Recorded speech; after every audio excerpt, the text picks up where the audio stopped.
Arturo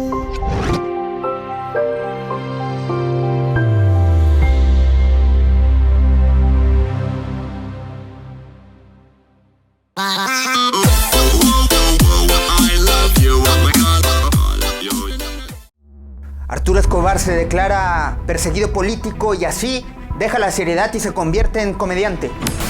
Los Pumas pierden 3-0 contra el América, 3-0, y además el Tuca Ferretti van a necesitar un milagro, y porque 6 años no son suficientes a los Pinos, Margarita Zavala continúa queriendo ser presidenta de México. Todo esto y más en Opinión y Libertad. ¡Comenzamos!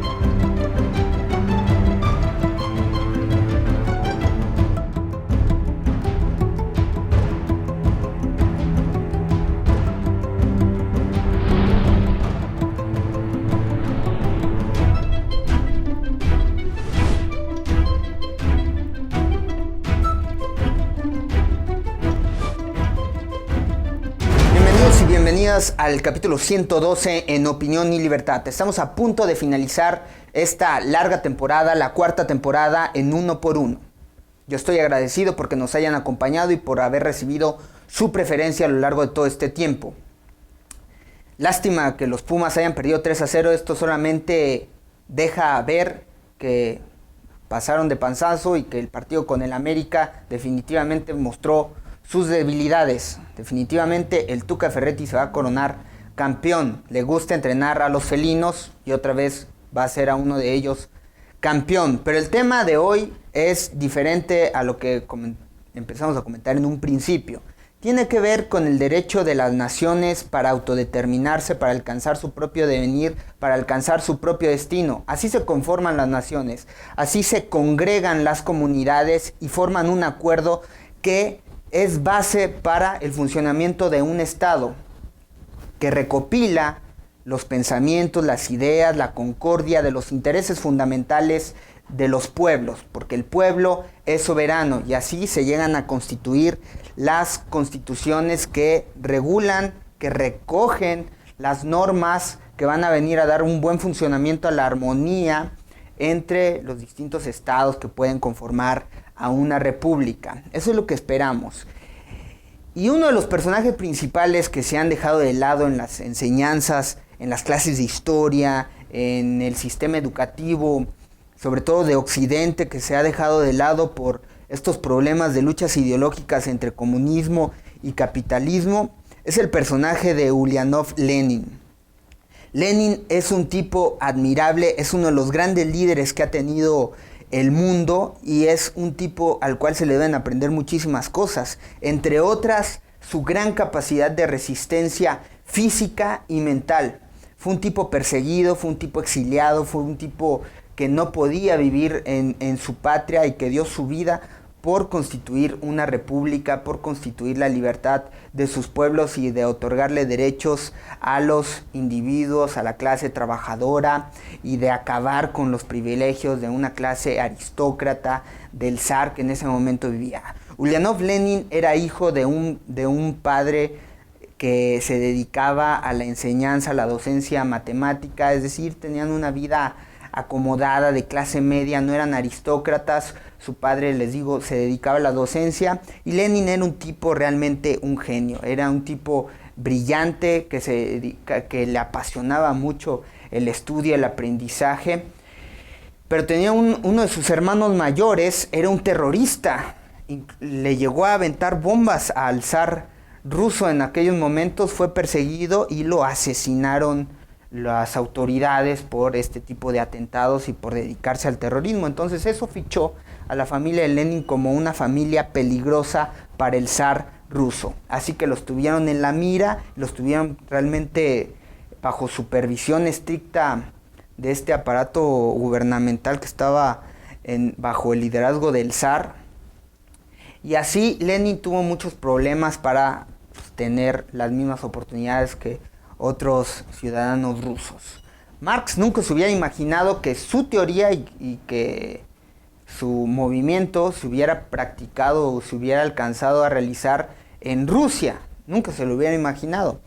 Pero Lenin fue el precursor, fue el líder que llevó esto a la práctica en la Unión Soviética. Entonces, cuando Lenin ve que a su hermano lo asesinan, dice que la violencia no es el camino. Entonces, asume una actitud pacífica, una ideología pacífica. No le gustaba la violencia, la confrontación. De hecho, nunca tuvo que ver en estos movimientos armados, a pesar de que él era la bandera principal para dar toda una fuerza energética a los movimientos obreros para que ya se alzaran en la revolución, en armas, y sobre todo cuando surge la Primera Guerra Mundial, él aprovecha estas guerras para que se conviertan en guerras civiles y así generar toda una revolución que se acomodara al socialismo que él venía pregonando en sus ideas. Entonces, cuando él quiere acceder a estudiar en la Facultad de Derecho, lo logra hacer, pero en una universidad más pequeña, en una universidad cercana, porque lo mandan a provincia, casi desterrado de la gran capital para que él no tuviera injerencia en las ideas y no estuviera manipulando a las masas o alebrestando con ideas totalmente revolucionarias. Así que Lenin accede a Derecho, pero cuando ven que este tipo tiene ideas revolucionarias, lo corren de la facultad y lo corren incluso de ese lugar, y entonces ahí viene un exilio de Lenin que dura 10 años y después tiene que vivir incauto, se disfraza, vive perseguido prácticamente la mayor parte de vida y vive penurias. Pero a la par de esto, él trabaja como jefe redactor y empieza a levantar periódicos, empieza a moverse en el ámbito, empieza a tener injerencia sobre las ideas mediante la dirección de los medios impresos del periódico, y él los empieza a dirigir de forma clandestina, y eso es lo que hace para empezar a incidir en tener una influencia sobre las ideas en las masas populares. Era un tipo que no era muy bien comprendido, incluso Marx hasta la fecha no lo comprenden bien, no lo acaban de entender. Eso es otro tema, que Carlos Marx, las ideas del Capital y del Manifiesto Comunista van a ser discutidas todavía el próximo siglo. Cuando Carlos Slim, tal vez en 50 años, lo olvidemos todos. Nadie va a saber quién es Carlos Slim. Sin embargo, Carlos Marx va a seguir siendo un hombre discutido, un hombre que todavía no lo vamos a poder comprender a lo mejor. Tenía ideas muy avanzadas y eso vino a generar todas las revoluciones en América Latina, las revoluciones marxistas. Así derrocaron a Porfirio Díaz y así derrocan al zar ruso, y se generan estas revoluciones en China, en Asia, en Turquía, y se levanta el socialismo en estas sociedades.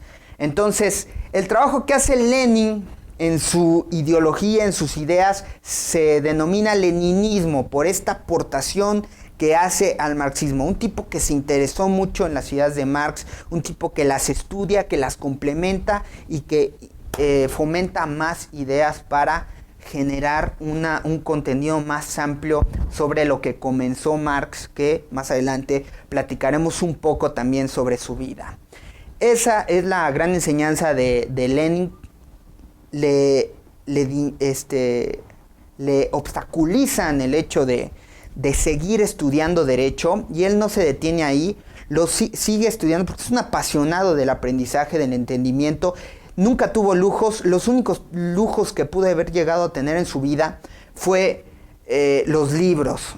Eso era, y cuando tenía oportunidad de comprarlos. No tenía dinero para comprarlos y vivió muchas penurias. Sufría de un grave estrés por estas persecuciones que les digo y de vivir bajo cautela, muy prevenido. Se disfrazó varias veces, se cambió la identidad para moverse por Rusia o por los distintos países porque era un tipo que estaba fichado, perseguido. incluso se casa y lo separan de su mujer, lo meten a la cárcel y ahí aprovecha el tiempo para estudiar todavía más a fondo la teoría marxista. Y esto es lo que lo lleva a generar nuevas ideas. Entonces, con estos malos hábitos que tenía de alimentación por estar durmiendo en una casa una noche y luego en otra, no tener un lugar fijo para descansar, una zona de confort para resguardarse, haber perdido a su familia, haber perdido a su esposa y vivir bajo este estigma de que era un tipo peligroso, prácticamente desterrado de la sociedad, bueno, lo merma en su salud y sufre estrés y nervios que lo empiezan a colapsar. Empieza a vivir él de estas publicaciones de unos libros que son realmente geniales, que son increíblemente ingeniosos y que fueron definitivos para construir la nueva cultura en Rusia y los nuevos contenidos ideológicos. Por eso se denomina el gran leninismo. Y entonces Lenin tuvo también problemas porque como era un tipo muy ingenioso, era demasiado inteligente, era un incomprendido.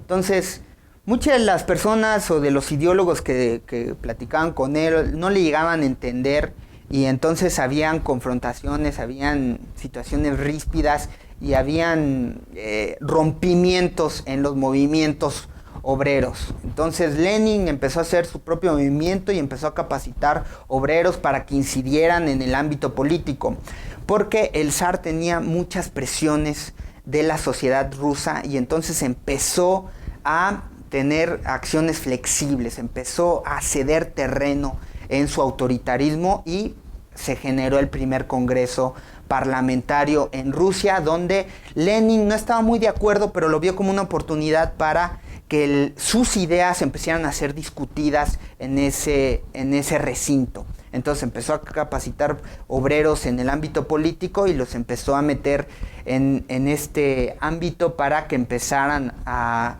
difundir las ideas.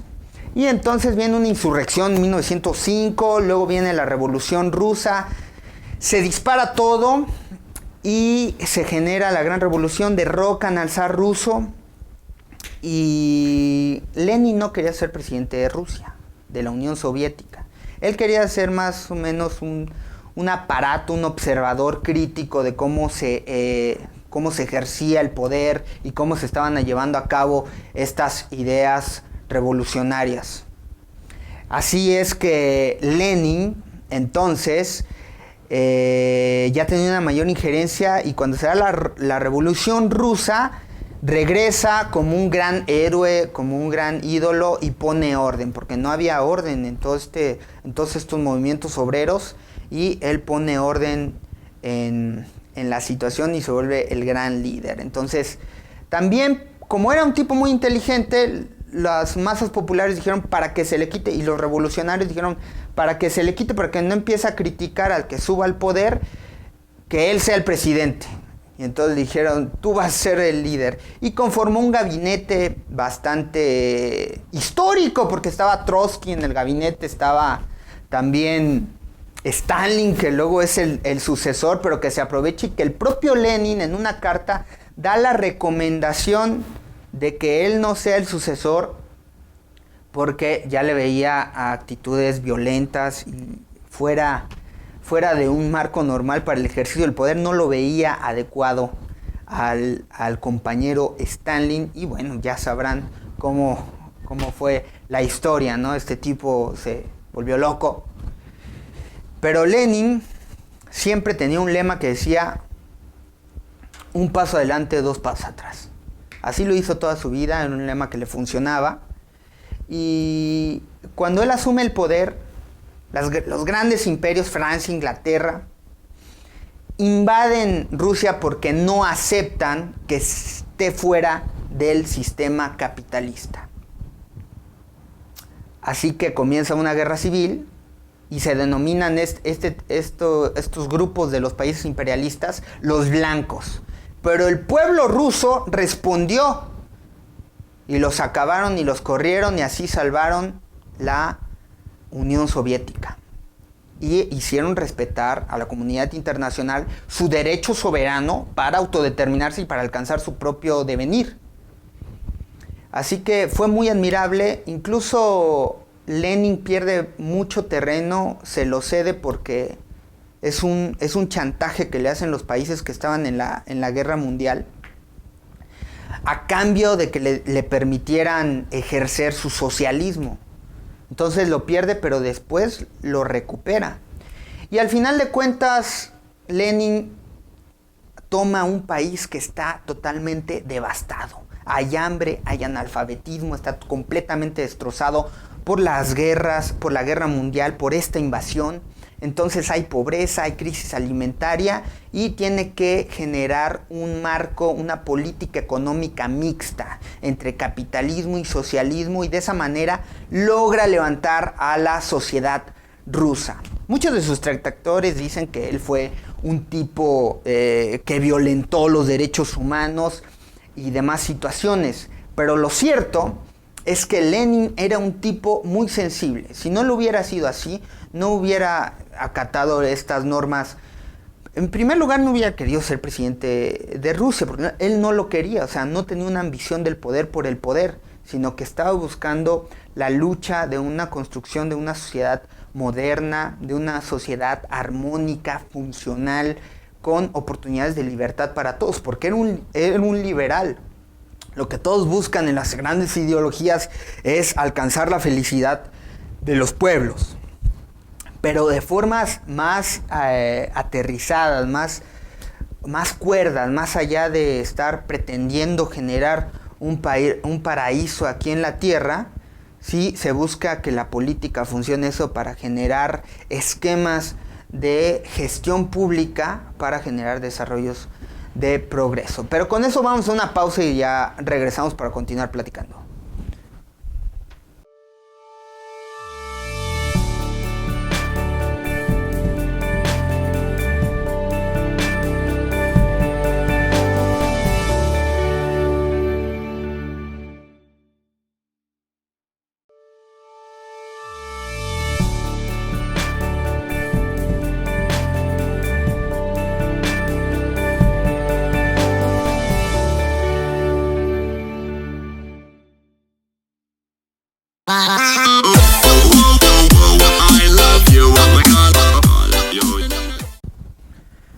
Bien, continuamos platicando sobre la vida de Ulyanov Lenin.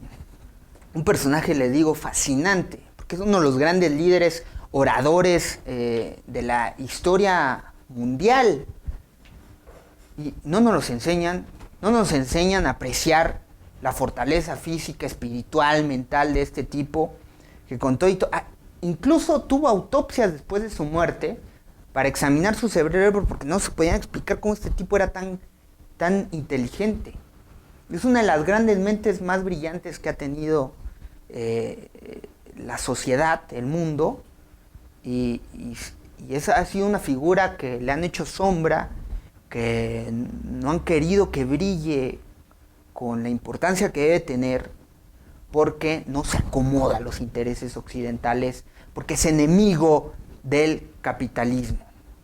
Entonces nos quedamos en que Lenin se vuelve presidente de Rusia, rescata, tiene que generar un modelo mixto entre capitalismo y socialismo que él tenía. Entonces vuelve a impregnar su lema, que era un paso adelante, dos pasos atrás, y al final de cuentas lo lleva a buenos términos. Pero el estrés de las guerras, los nervios, llegan a colapsar su salud.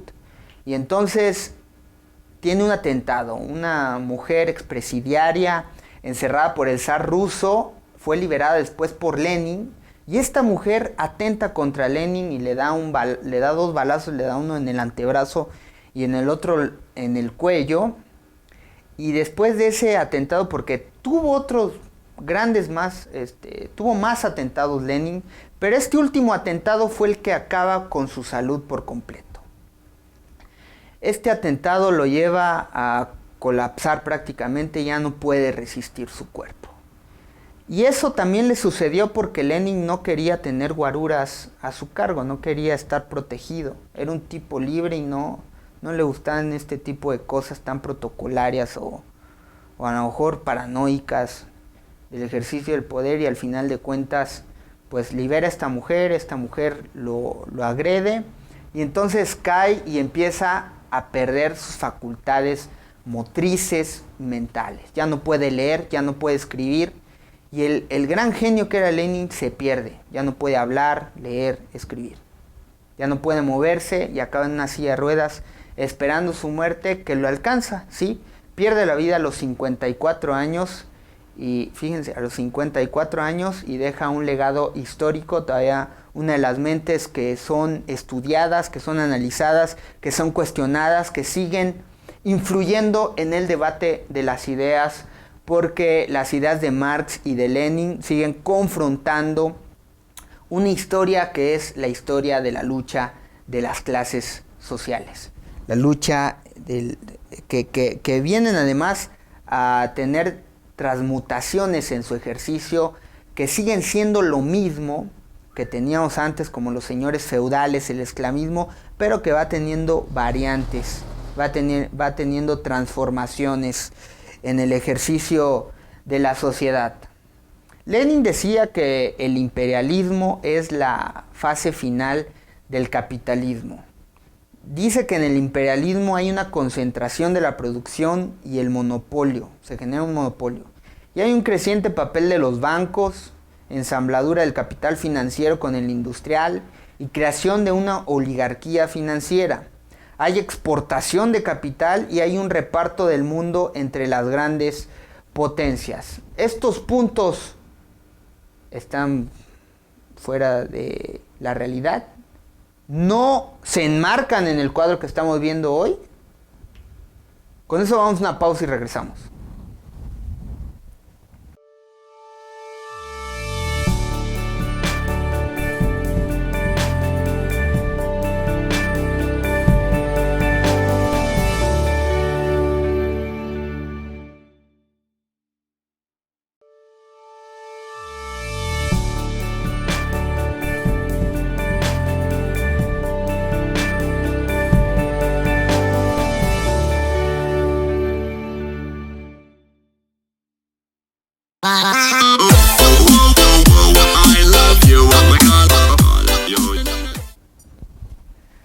Bien, regresamos a Opinión y Libertad. Entonces, Carlos Marx es el tipo en juego. Estamos diciendo que Carlos Marx, sus ideas van a ser discutidas todavía el próximo siglo, mientras el dinero de Carlos Slim pasará al olvido. Cuando muera, ¿quién lo va a recordar? Pasarán 10, 15 años. Nadie se va a acordar. Nació el 5 de mayo de 1818 Carlos Marx en Treveris, ciudad de la Prusia renana. La vida de Carlos Marx y de Lenin, bueno, estuvieron más o menos por el mismo rango de época, pudiéramos decir, pero vivieron cosas similares. También Carlos Marx fue un tipo perseguido, exiliado, que fue orillado a vivir en la miseria. El padre de Carlos Marx era un abogado judío convertido al protestantismo en 1824, y su familia era muy acomodada y culta, pero no era revolucionaria, cabe mencionar. Los artículos de Marx en los anales nos muestra ya al revolucionario que proclama la crítica despiadada de todo lo existente. Definitivamente Carlos Marx era un tipo que cuestionaba la realidad en todas sus formas, en todas sus concepciones, y genera el concepto del materialismo dialéctico, que analiza la forma del pensamiento humano, cómo desarrolla todo el progreso y su relación con la naturaleza, con el entorno, concentrando sus fuerzas. Pero quiero decirles algo. Carlos Marx se mete a trabajar en un periódico y ahí ve que la exigencia del periodismo le hace notar que tiene una carencia de conocimiento en la economía política. Y eso es lo que orilla a Marx a que concentre todas sus fuerzas en el estudio de la economía política. Quiero decirles que Carlos Marx estudió Derecho y también estudió Historia y Filosofía. Y cuando él empieza a desarrollar toda una serie de ideas y de conceptos basados en las teorías del gran filósofo Hegel, empieza a hacer ruido y entonces se vuelve enemigo de el gobierno, del Estado, de los países, del capitalismo. Entonces, a pesar de haberse casado con una mujer que era también aristócrata y tenía mucho dinero, Carlos Marx, bueno, antes de esto, Carlos Marx quiso ser profesor académico, pero en la universidad prohibieron la enseñanza, la docencia de las teorías que él quería, y entonces hace un lado las ganas de dedicarse a la academia. Pero luego se mete a estudiar, a trabajar, les digo, en periódicos, y se casa con una mujer también rica, con mucho dinero, de una familia muy acomodada, porque ya estaban prometidos. Una chica que conoció en su infancia, se prometieron en la juventud, y con ella se casa. Los liberales, conservadores, dicen que Carlos Marx era un patán, y que nunca trabajó en su vida, y que solamente se dedicó a leer y escribir. Pero es de mentira, porque Carlos Marx se dedicó, primero tenía la intención de dedicarse a la docencia, pero más bien por sus principios tuvo que renunciar a esa premisa, pero se metió a trabajar en el ámbito de los medios de comunicación, en el ámbito de los medios impresos, fue jefe de redacción, fue director de un periódico, y también levantó otros para influir en el debate de las ideas. Varios hijos de Marx sí murieron en la infancia en Londres cuando llegó su familia a atravesar extraordinarias dificultades económicas. Pero no es así como lo plantean los conservadores liberales.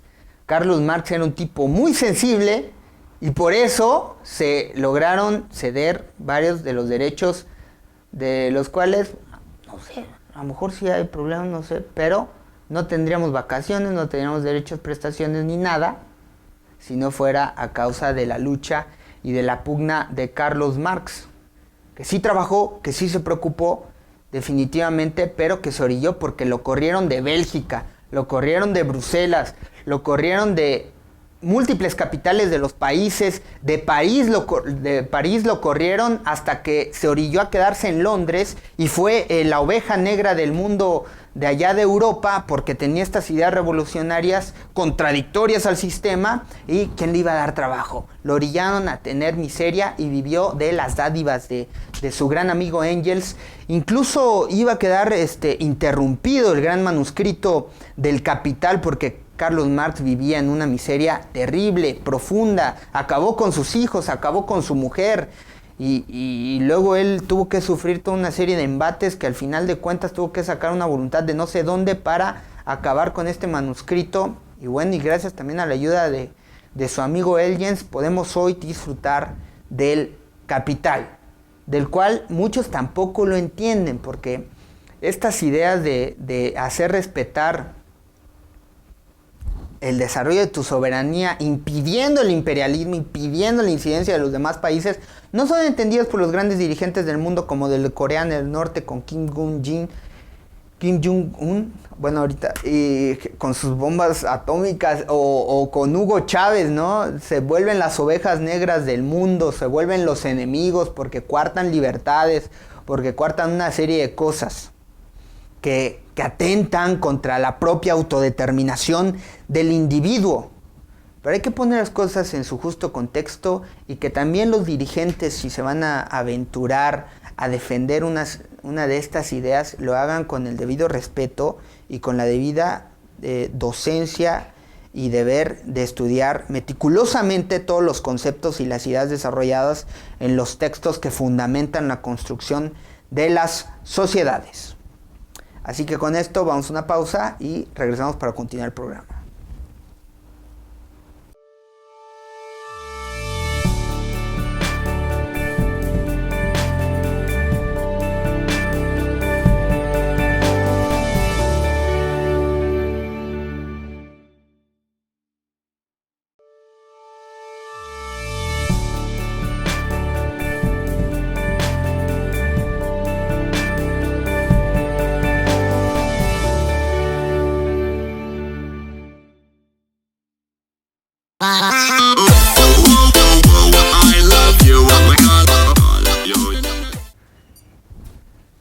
Bien, continuamos. Gracias por estar con nosotros todavía platicando de la doctrina de Carlos Marx. Este es el principio de una serie de capítulos que haremos. Pretendemos que hacer más porque este es el foro de opinión y libertad, el foro del debate de las ideas, y el debate de las ideas consiste en este tipo de ideologías que constituyen la confrontación y la construcción en las sociedades modernas. Todavía no pueden debatir y arruinar la teoría de Carlos Marx. Hay teóricos de universidades, de Harvard, de lo que quieran, que sacan sus manuscritos y dicen: Carlos Marx está equivocado. Eso es mentira, no lo han podido hacer.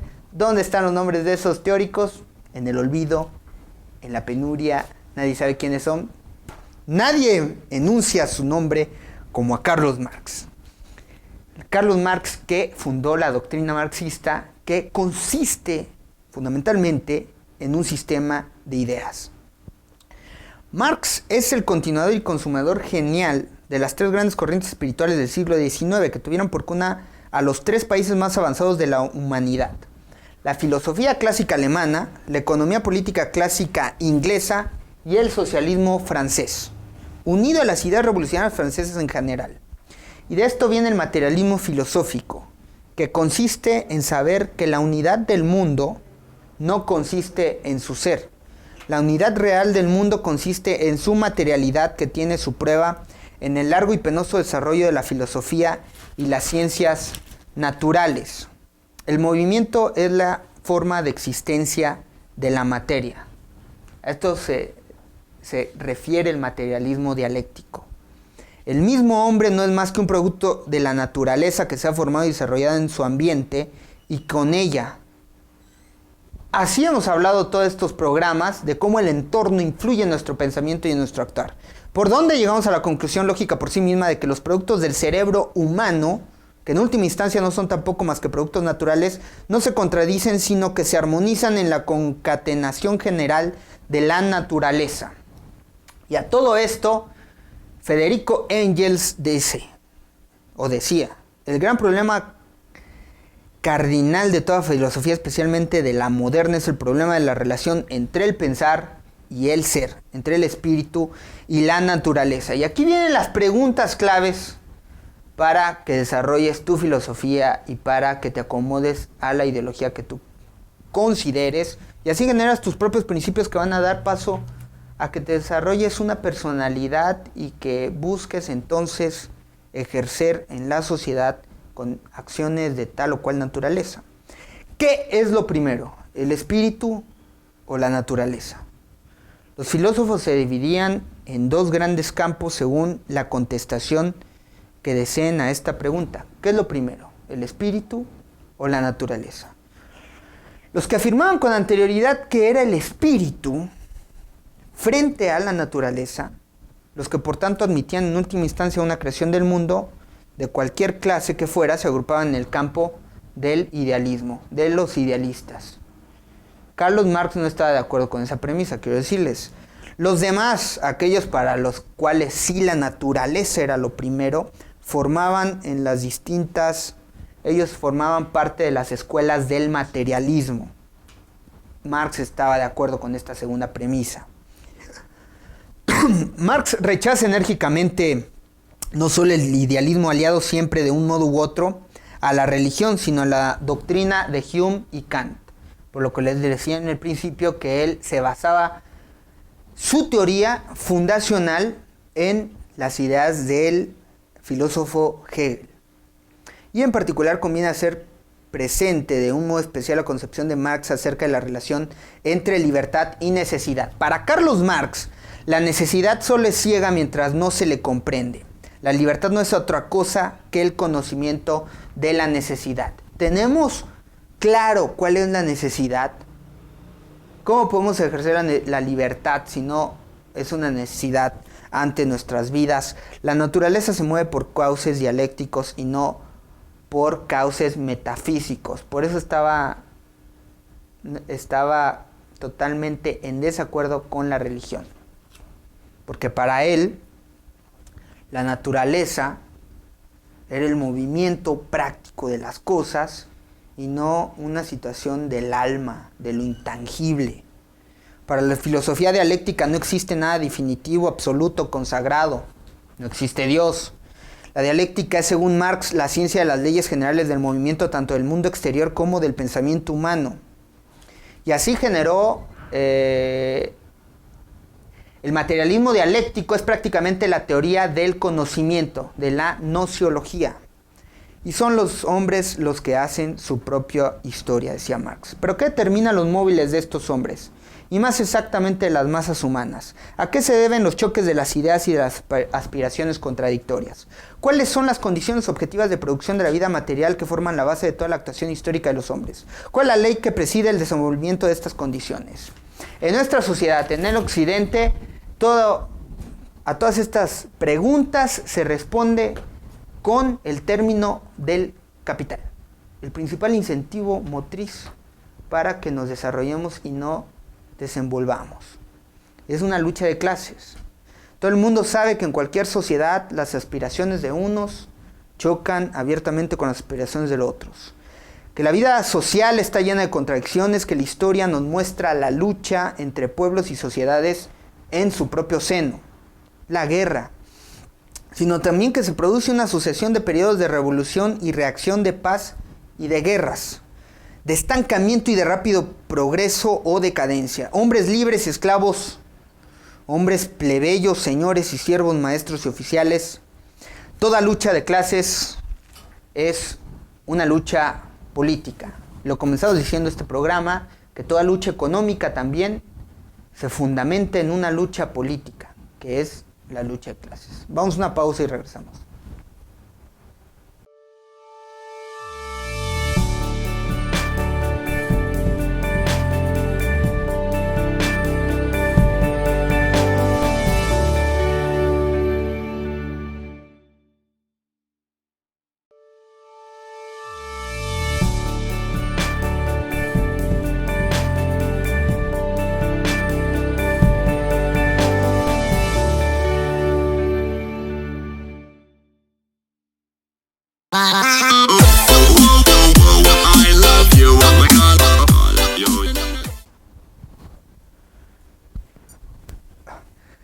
¿Qué tal, amigos? Regresamos aquí a Opinión y Libertad.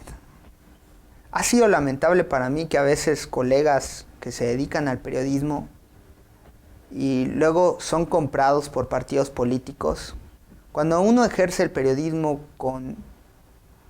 apegados a ideas de verdad, de honor, de justicia, de tener una posición crítica y de hacer las preguntas que avergoncen al diablo, este tipo de personas que venden sus principios a los enemigos, a la parte de oposición, en vez de ejercer una política de altura, este tipo de personas que se resguardan y que se hallan prácticamente en este tipo de contextos, vemos que fundamentalmente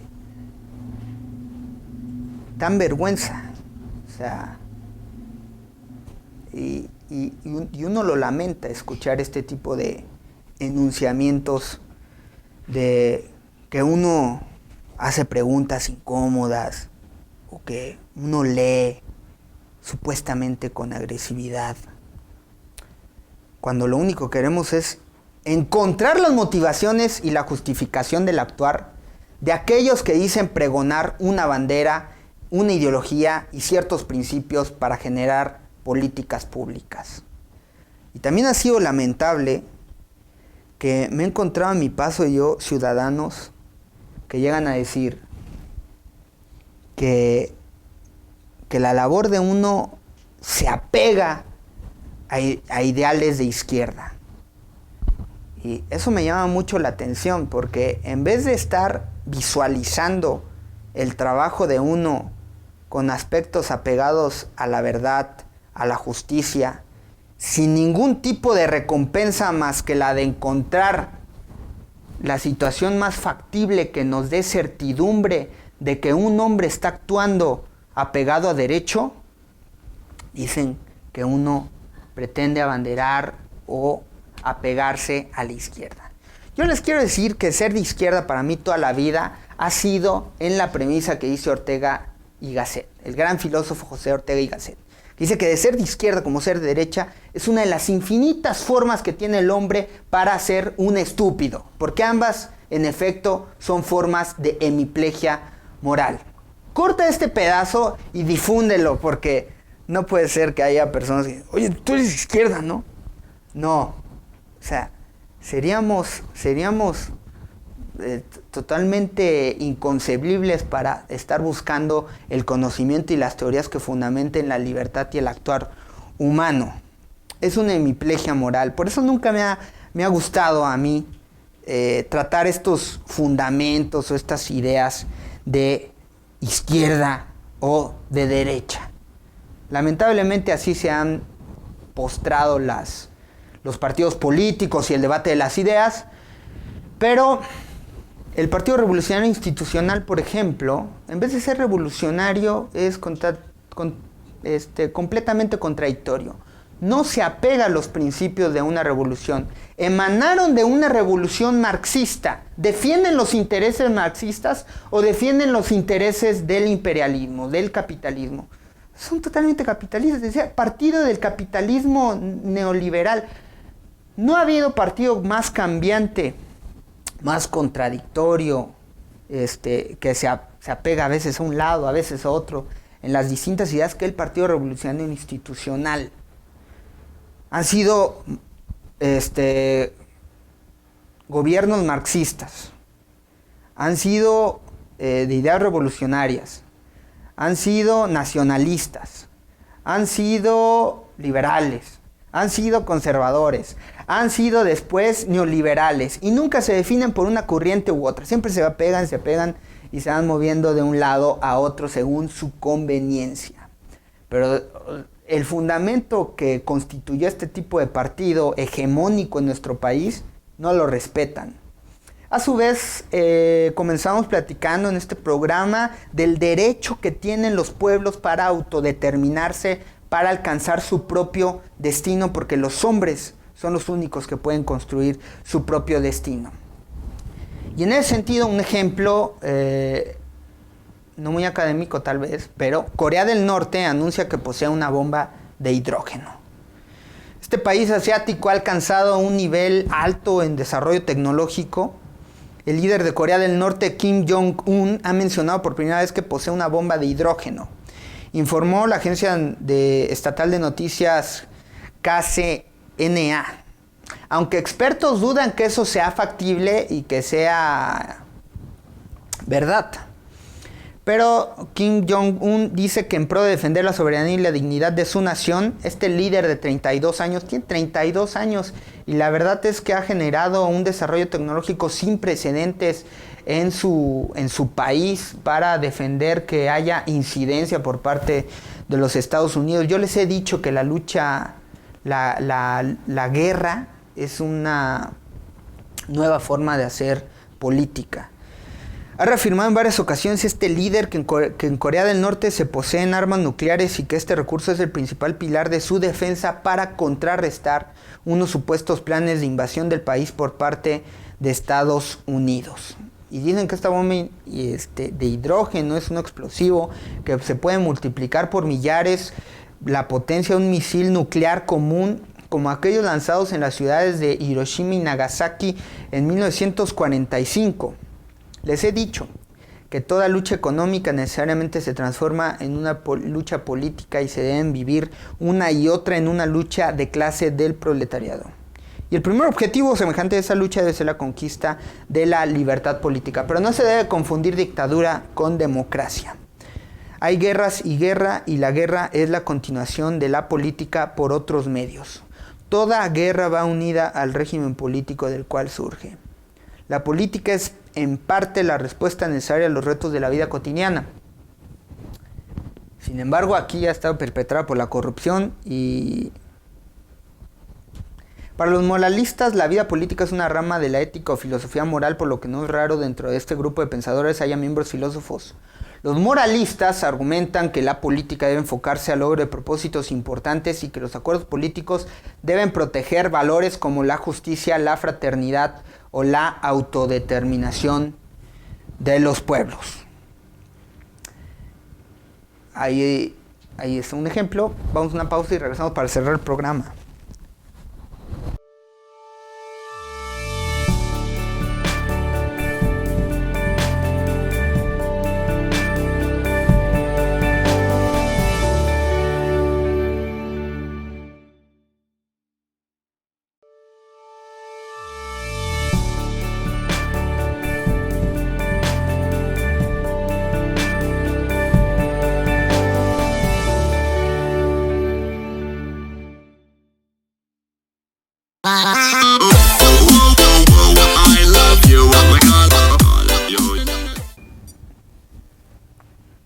Regresamos a Opinión y Libertad. Gracias por continuar acompañándonos. Estamos a punto de finalizar. Este es uno de los últimos capítulos de este año. Es emotivo, no lo sé. Gracias a todos los que han creído en este proyecto. Gracias a todos los que nos han acompañado, los que han enviado sus comentarios, a los que nos critican, a los que nos odian y a los que nos aman. Fíjense que encontré una entrevista que le hicieron a Kurt Hollander, un fotógrafo y escritor neoyorquino afincado desde hace 25 años en México. Y construyó él un manual y una guía para denunciar los sistemas corruptos generados por la vida antinatural en las grandes urbes.